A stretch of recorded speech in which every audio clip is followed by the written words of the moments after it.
Хэрэв та өмнөх саруудаар цалин батсан бөгөөд цалингаа жагсаалт байдлаар харахыг хүсвэл цалингийн жагсаалтыг ашиглаарай. Үүний тулд бүртгэлцсэний цалингийн жагсаалт сонх руу орно. Энд цалингийн загвар, хэлтэц тасаг, ажилтан, албан тушаал, тайлан төвийн бодолтын дугаар гэсэн нөхцлүүдээс шүүлт хийх боломжтой. Жишээ нь захиргааны хэлтсийн 1-ээс 6 дугаар сарын нийт ажилтнуудын цалинг жагсаалт байдлаар харъя. Цалингийн загвар хэсгээс тухайн нөхцөлийг сонгон, сарын сүүлд цалингаа сонгоно, хэлтэц тасгаас тухайн нөхцөлийг сонгон, захиргааны хэлтсийг сонгоно, ажилтан албан тушаалтныг бүхээр орхин, тайлан төвийг хугацааны хооронд шүүлтийн нөхцлөөр 1-ээс 6 дугаар сарыг сонгоно. Хэрэв та цалингаа 2 удаа өндөрлөдөг тохиолдолд бодолтын дугаар хэсгээс 2 гэж сонгох шаардлагатай. Ингээд дараачих товчийг дарахад цалингийн жагсаалт цонх руу шилжинэ.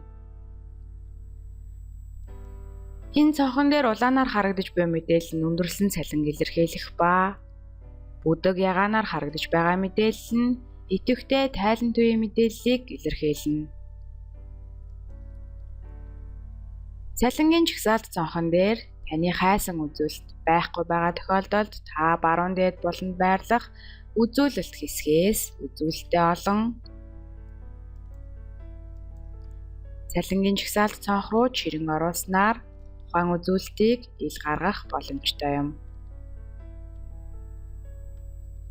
Энэ цонхноос Excel файл руу гаргах мөн хэвлэх боломж бас байдаг.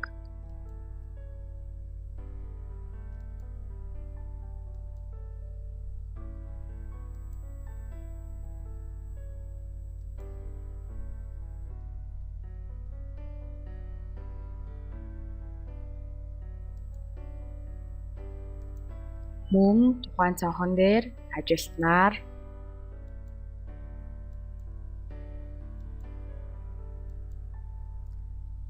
хэлтэц тасгаар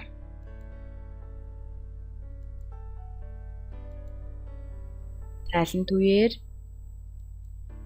фильтр тавин харах боломжтой.